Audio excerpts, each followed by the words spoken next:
नमस्कार दोस्तों, मैं हूं आदेश योगी और आप देख रहे हैं साइंस मैनिक। साथियों, आज आपके बीच लेकर आया हूं अत्यंत विषैला सर्प रसेल वाइपर। साथियों, अभी सूचना मिली है कि एक घर में सर्प घुस गया है।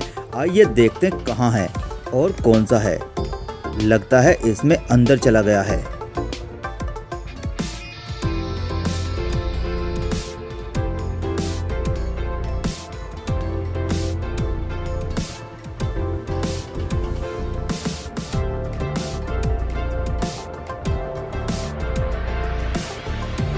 इन लकड़ी के टुकड़ों को हटाने के लिए काफी मशक्कत करनी पड़ रही है।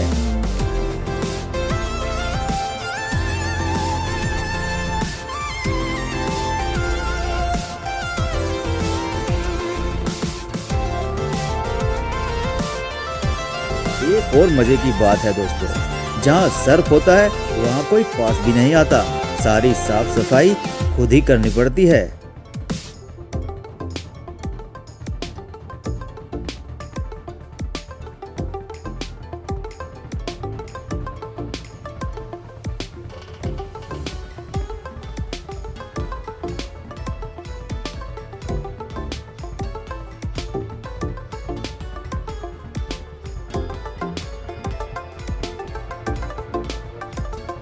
ओह दोस्तों, ये अत्यंत विषैला सर्प रसेल वाइपर है। भारत में पाए जाने वाले 4 मुख्यतः सर्प अत्यधिक विषैले हैं, जिन्हें बिग 4 कहा जाता है, जिनमें क्रैत, वाइपर, सो स्केल्ड वाइपर और कोबरा शामिल हैं, जिनमें यह भारत का दूसरा सबसे विषैला सांप है। इसका जंतु वैज्ञानिक नाम डोबिया रसेली है, जिसमें डोबिया का अर्थ है दुबकना अर्थात छिप जाना। यह आसानी से अपने रंग के कारण कहीं भी छिप जाता है, जैसा कि आप देख रहे हैं। अपने रंग के कारण आसपास के माहौल में यह घुल मिल जाता है, जिसे मिमिक्री भी कहा जाता है। देखिए यह कितनी आसानी से गन्ने की पत्तियों में छिप गया है। ये सांप ऐसे ही खेतों में और घरों में छिप जाता है। जब इसके शरीर पर पैर पड़ता है तो ये तुरंत काट लेता है।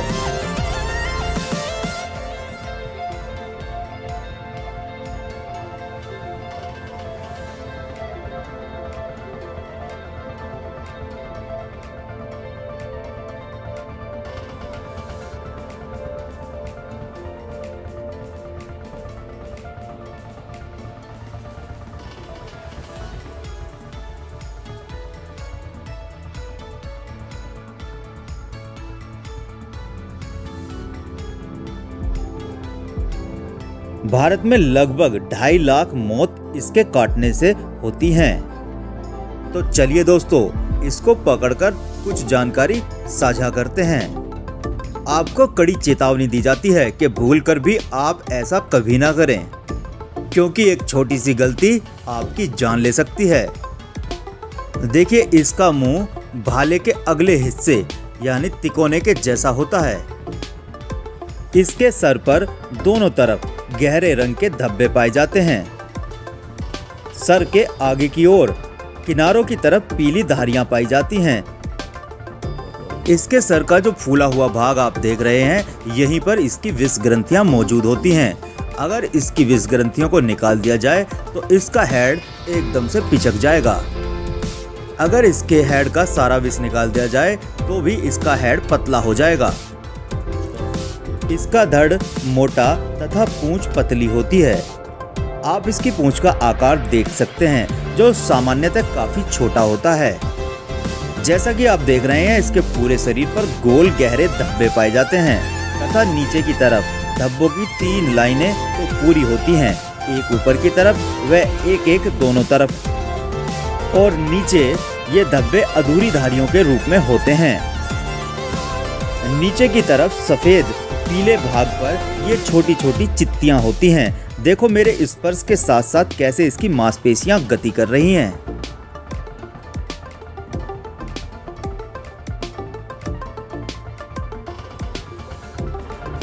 दोस्तों, अपनी जीभ निकालकर ये आसपास के वातावरण को महसूस कर रहा है, जैसा कि आप देख ही रहे हैं। दोस्तों, मैंने जिस सांप को हाथ में उठा रखा है, ये सांप बहुत जहरीला होता है। आप कभी भी इस सांप को हाथ में लेने की गलती मत करना, दोस्तों देखने में ये काफी सुंदर सांप है। दोस्तों ऐसे सांप देखने को बहुत कम मिलते हैं। जैसा कि आप देख पा रहे हैं सफेद दूधिया रंग का है और बॉडी पर ब्लैक पैच भी बने हुए हैं। आपकी जानकारी के लिए बता दूं ये सांप बहुत जहरीला होता है और इसकी गिनती भारत के सबसे घातक सांपों में की जाती है। दोस्तों ये बेहद गुस्सैल सांप होते हैं। आपको बता दें एक एडल्ट रसेल वाइपर बिजली की तेजी से हमला करने में सक्षम होते हैं।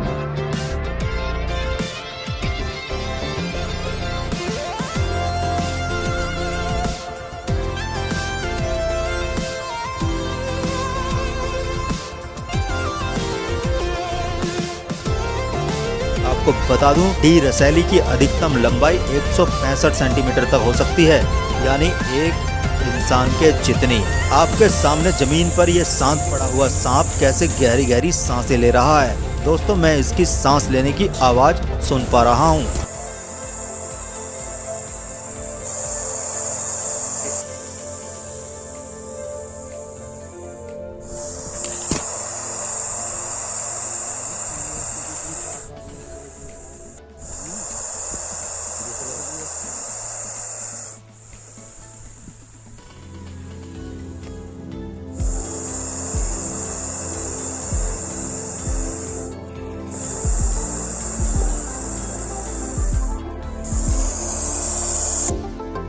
ये एकदम से सतर्क और चौकन्ना हो चुका है। दोस्तों देखिए जब ये गति करता है तो इसी तरह से एस शेप बना लेता है। कुछ लोग मानते हैं कि आमतौर पर ये सीधा चलता है, लेकिन जब गुस्से की हालत में होता है तो एस शेप बनाकर मूवमेंट करने लगता है। आपको बता दूं भारत में 4 बड़े सांप पाए जाते हैं, जिनमें कोबरा, करैत, रसेल वाइपर और स्केल्ड वाइपर शामिल हैं।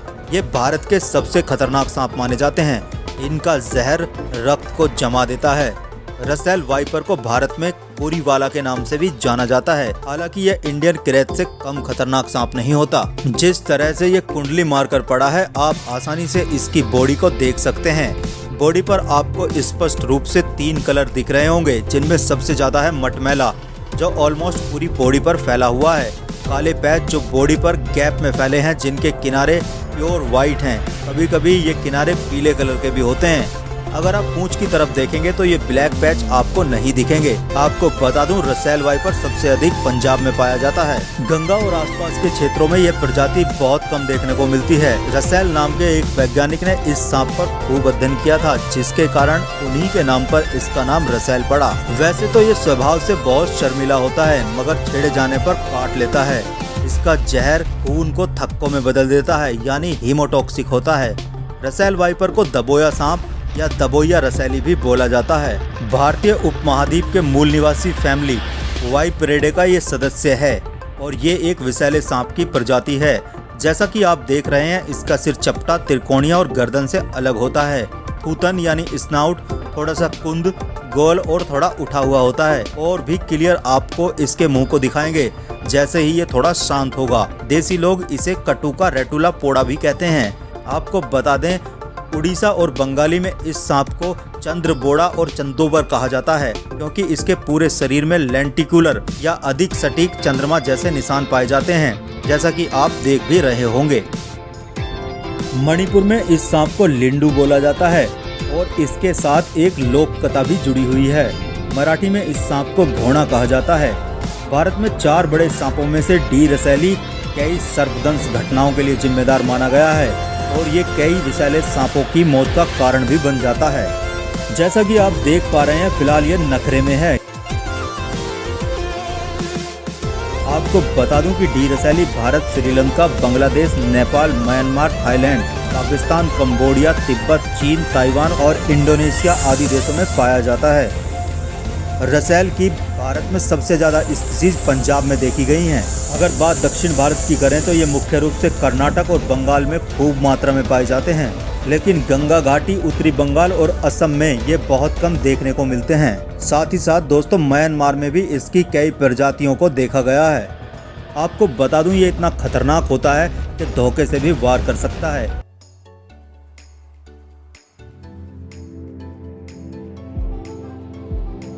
ये शायद इस वक्त मुझसे नाराज है और शायद थोड़ा सा इरिटेट भी। आप देख सकते हैं इसकी बॉडी और आकार को, जो मुंह से लेकर पूंछ तक कैसा रंग रूप और आकार लिए हुए है। साथियों, ये तेजी से भागकर जंगल में छुपने की कोशिश में है, क्योंकि ये अक्सर ही छिप कर रहते हैं और भोजन की तलाश में ही बाहर निकलते हैं। लेकिन मैं इसको अभी नहीं जाने दे सकता, क्योंकि ये एक गन्ने का खेत है और यहाँ पर किसानों के लिए ये खतरनाक साबित हो सकता है। चलो इसको वापस लेकर आता हूँ। काफी डर लगता है दोस्तों जब मैं इसको ऐसे पकड़ता हूँ। आप भूल से भी ऐसी गलती कभी ना करना।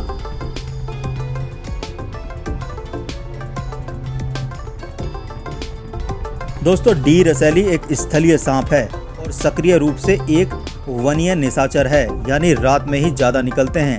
हालांकि मौसम अगर शांत हो तो ये अपने व्यवहार को बदल देते हैं और दिन के दौरान भी एक्टिव हो जाते हैं। कुछ वयस्क धीमे और सुस्त भी देखे गए हैं, लेकिन एक निश्चित सीमा तक, जिसके बाद वे बहुत खतरनाक हो सकते हैं। किशोर आमतौर पर अधिक नर्वस होते हैं। जब धमकी दी जाती है या ये खतरा महसूस करते हैं तो एस लूप की एक श्रृंखला बनाते हैं, जैसा कि आप देख भी चुके हैं। इसमें ये शरीर के पहले और तीसरे हिस्से को बढ़ाते हैं। जब ये इस स्थिति में होते हैं तो इतनी ताकत लगा सकते हैं कि इस प्रक्रिया में अपने शरीर के अधिकांश हिस्से को ऊपर उठाया जा सके। पकड़े जाने पर ये सांप और हिंसक हो सकते हैं। ये हमला कर सकते हैं और काटने का निशान बना देते हैं और कुछ सेकंड तक काटने वाले स्थान पर चिपके रहते हैं। आपको बता दें, डी रसैली मुख्य रूप से रोडेंट्स पर फीड करते हैं। हालांकि विशेष रूप से ये छोटे सरीसृप, भूमिगत केकड़े और बिच्छू तथा आर्थ्रोपोड को भी खा लेते हैं। जुवेनाइल क्रैपस्कुलर होते हैं जो छिपकलियों पर भोजन करते हैं और एक्टिव रूप से फ्रोजिंग करते हैं। जैसे जैसे ये बड़े होते जाते हैं और एडल्ट होते जाते हैं, रोडेंट्स को खास रूप से खाना पसंद करते हैं। चूँकि रोडेंट्स और छिपकलियों की उपस्थिति मनुष्य के आसपास ज़्यादा पाई जाती है, इसलिए ये सांप भोजन की तलाश में मानव के स्थानों तक पहुँच जाते हैं। सरीसृप वैज्ञानिकों का मानना है कि रसेल किशोर अवस्था में सबसे ज़्यादा उग्र होते हैं और ये मनुष्य पर सबसे ज़्यादा हमला कर सकते हैं। आपको बता दें कि खुरदुरी रेत में पाए जाने वाले बोआ और गोंगाइलोफिस कैनिकस डी रसैली की नकल करते हुए पाए जाते हैं, या कह सकते हैं कि वो रसेल की मिमिक्री करते हैं। एक्चुअली ये सांप दिखाते हैं कि वे डी रसेल हैं। पशु चिकित्सकों का मानना है क्योंकि डी रसैली एक प्रजाति के रूप में बहुत सफल है और इसको प्रकृति और पर्यावरण के भीतर भयावह प्रतिष्ठा प्राप्त है, इसलिए कुछ सांप इसकी उपस्थिति की नकल करते हुए पाए जाते हैं, लेकिन वो असल में डी रसैली नहीं होते।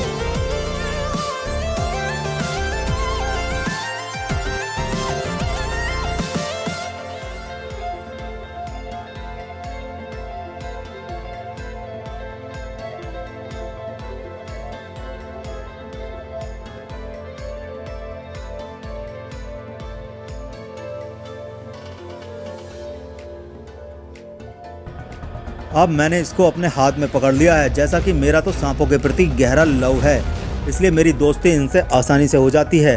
फिर भी मैं आपको वार्निंग दे रहा हूं दोस्तों, कभी भी रसेल को किसी भी कीमत पर अपने हाथ में लेने की भूल ना करें, क्योंकि इससे आपकी जान भी जा सकती है। दोस्तों, मैं इस वक्त जिंदगी और मौत के बीच खड़ा हूँ। कसम खाकर बोल रहा हूँ, इस वक्त मेरा लहू जम चुका है और मेरी धड़कनें 100 से पार जा चुकी हैं। आपको बता दूं, इसकी बॉडी में एक तेज करंट दौड़ रहा है। शायद इसका ब्लड फ्लो इतना तेज है कि मुझे बिजली जैसा फील हो रहा है। देखो किस तरह से ये बार बार अपनी जीभ को बाहर निकालकर मुआयना कर रहा है। इसको शायद एहसास हो चुका है मेरी गंध से कि ये किसी इंसान के हाथों में है। देखिए कैसे बार बार ये जीभ को बाहर निकालता है। जैसा कि आप स्पष्ट रूप से इसका हेड देख रहे हैं, जिस पर 2 स्पष्ट बड़ी बड़ी आँखें हैं। ये पीले या सोने के चमक वाली होती हैं और 10 से 15 सरकम ऑर्बिटल स्केल से घिरी होती हैं। इनका सिर चपटा, त्रिकोणीय और गर्दन से अलग होता है। स्नाउट कुंद, गोल और थोड़ा उठा हुआ दिखाई दे रहा है। रसेल वाइपर का सर और सिर का मुख अनियमित तरह से खंडित तराजू के आकार का होता है। इसके पूरे हेड में 6 से 9 स्केल पाए जाते हैं। आप देख रहे हैं नथुने बड़े बड़े होते हैं जो नेजल स्केल के बीच में हैं। आप इसका इतना बड़ा मुंह भी देख रहे होंगे दोस्तों। यह है रसेल वाइपर, मौत का दूसरा नाम। इसकी एक बाइट किसी भी इंसान को मौत की नींद सुला सकती है। नेजल स्केल के नीचे किनारों पर नेजोस्ट्रल स्केल को छूते हैं। सुप्रा नेजल स्केल में एक मजबूत अर्धचंद्राकार आकृति होती है जो नेजल को आगे से नेजोरोस्ट्रल स्केल से अलग करती है। रोस्ट्रल स्केल जितना ऊंचा होता है उतना ही चौड़ा होता है। सांप के 10 से 12 सुप्रा लेबियल्स होते हैं, जिनमें से चौथा और 5वां हिस्सा काफी बड़ा देखा गया है। इनमें 2 मैक्सिलरी हड्डियां जो एक समय में कम से कम 2 और सबसे अधिक 5 या 6 जोड़े नुकीले फैंक्स का निर्माण करती हैं, जिनमें पहली सक्रिय रहती है और बाकी रिप्लेस कर दी जाती हैं। फैंक्स की औसतन लंबाई लगभग 15 मिलीमीटर तक हो सकती है। इनकी बॉडी अगर आप देखें, शरीर रूखा सा होता है जिस पर क्रॉस सेक्शन गोलाकार होते हैं, जिन्हें डोर्सल स्केल कहा जाता है। जीभ दूसरे सांपों की तरह ही 2 हिस्सों में कटी हुई होती है, जिससे सांप आसपास के माहौल का पता लगाते हैं। दोस्तों, इसकी जीभ काले रंग की होती है। जैसा कि इसके मुंह को पकड़कर मैंने इसको अपने ऊपर रखा हुआ है, ये काफ़ी वजनी है। आप देख रहे हैं इसकी बॉडी पर ये नन्हे सफ़ेद मटमैले स्केल और उभरे हुए ब्लैक पैच या स्केल जो एक डिज़ाइन में गुथे हुए हैं। इनमें मिड बॉडी पर डोर्सल स्केल होते हैं, जिनकी संख्या लगभग 30 से 35 हो सकती है और वेंट्रल स्केल की संख्या लगभग 150 से 200 तक हो सकती है। देखिए कैसे अपनी काली जीभ बार बार निकालकर यह चेतावनी दे रहा है।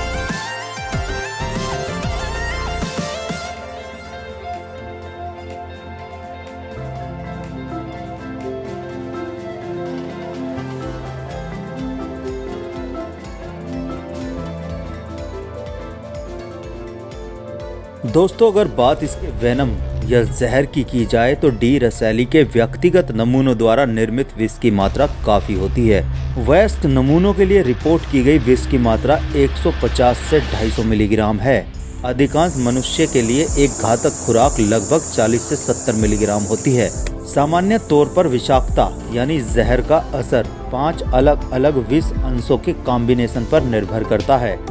मनुष्यों में विष की विषाक्तता और काटने के लक्षण अलग अलग आबादी के भीतर और समय के साथ भिन्न भिन्न होते हैं। काटने के स्थान पर दर्द के साथ सूजन के लक्षण दिखाई देने लगते हैं, जिसके तुरंत बाद रक्तस्राव शुरू हो जाता है। विशेष रूप से मसूड़े, मूत्र और थूक में इसके लक्षण सबसे पहले दिखाई देते हैं और काटने के 20 मिनट के भीतर रक्त में भी लक्षण दिखाई देने लगते हैं। ब्लड प्रेशर कम हो जाता है, हृदय की गति डाउन हो जाती है। काटने की साइट पर ब्लिस्टरिंग यानी छाला बन जाता है। गंभीर मामलों में लिम्स भी प्रभावित होता है। एक्सट्रीम केसेस में नेक्रोसिस हो सकता है। लगभग 1/3 मामलों में उल्टी और चेहरे पर सूजन भी देखी गई है। लगभग 25 से 30% मामलों में किडनी फेल्योर हो जाता है। प्रारंभिक चिकित्सा उपचार और एंटीवेनम की प्रारंभिक डोज मौत के खतरे को रोक सकती है और काफ़ी कम कर सकती है। दोस्तों, अगर कभी बदकिस्मती से आपको या किसी को कोई भी सांप काट ले तो तुरंत उसे नज़दीकी अस्पताल ले जाएं और किसी झाड़ फूंक के चक्कर में बिल्कुल भी ना पड़ें। रसेल वाइपर के काटने से गंभीर दर्द 2 से 4 सप्ताह तक रह सकता है। बाइट वाले स्थान पर टिश्यू डैमेज के कारण पेन बना रह सकता है। यदि 1-2 घंटों के भीतर सूजन होती है तो बड़े पैमाने पर खतरे की संभावना है। इसकी बाइट से सेप्टिसीमिया या किडनी श्वसन या हार्ट फेल्योर से मृत्यु 1 से 14 दिन बाद या उसके बाद तक भी हो सकती है।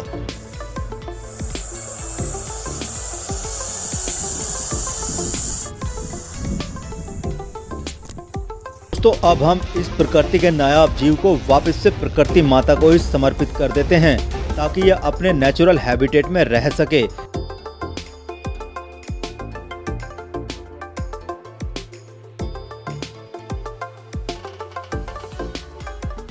मैं उम्मीद करता हूं दोस्तों वीडियो आपको काफ़ी इन्फॉर्मेटिव लगा होगा। जल्द ही आपसे फिर मुलाकात होगी एक नई वीडियो के साथ और एक नए खतरनाक जानवर के साथ।